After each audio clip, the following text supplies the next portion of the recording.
116 మంత్రి గారు.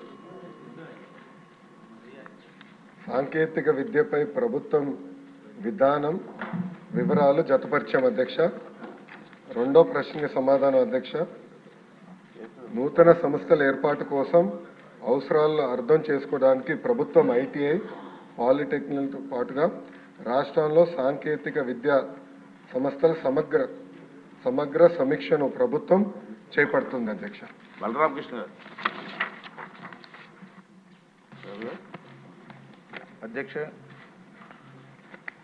మన దేశంలో సుమారు 50 కోట్ల మంది యువత ఉంది. ప్రతి సంవత్సరం కూడా 10th క్లాసు గత సంవత్సరం చూసినట్టయితే 6,09,00,000 మంది 10th క్లాస్ పాస్ అయి బయటకు వచ్చారు. ఈ సాంకేతిక విద్య అనేది సరిగా లేకపోవడం వల్ల చాలామంది ఉపాధి కోల్పోతున్నారు. ఈ ఇంజనీరింగ్కి ఈ తల్లిదండ్రుల ప్రోద్బలము, ఇంజనీరింగ్ కాలేజీల ప్రోద్బలంతోనూ ఇంజనీరింగ్లు జాయిన్ అయ్యి వాళ్ళు కొన్ని సబ్జెక్టులు చదవలేక, సరైన పరిజ్ఞానం లేక కొంతమంది డ్రాప్అవుట్స్ అయ్యి ఆగిపోతున్నారు. అలాంటి పరిస్థితుల్లో వాళ్ళకి ఏ ఉపాధి లేకుండా నిరుద్యోగులుగా మిగిలిపోతున్నారు. అలాంటి పరిస్థితుల్లో గతంలో అయితే ఐటీఐ అనేది సమర్థవంతంగా ఉండేది. ఐటీఐ చదువుకుంటే వాళ్ళకి ఉపాధితో పాటు ఏదో ఉద్యోగాలు కూడా వచ్చాయి. ఎలక్ట్రికల్ డిపార్ట్మెంట్ కానీ, ఫ్యాక్టరీస్ కానీ, ఇలా పలు డిపార్ట్మెంట్లలో వాళ్ళకి ఉద్యోగ అవకాశాలు దొరికాయి. ఇప్పుడు ఐటీఐ అనేది సమర్థవంతంగా లేకపోవడం వల్ల వీళ్ళందరూ కూడా నిరుద్యోగులుగా మిగిలిపోతున్నారు.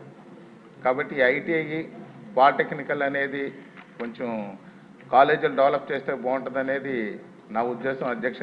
అదేవిధంగా వాళ్ళకి ఉద్యోగం రాకపోయినా స్వయం ఉపాధితో కూడా జీవించగలుగుతారు. ఎందుకంటే ఎలక్ట్రీషియన్గా కానీ, ప్లంబర్గా కానీ, డ్రాఫ్ట్స్మెన్ కానీ ఈ పలు రకాల 134 కోర్సులు ఉన్నాయి అధ్యక్ష.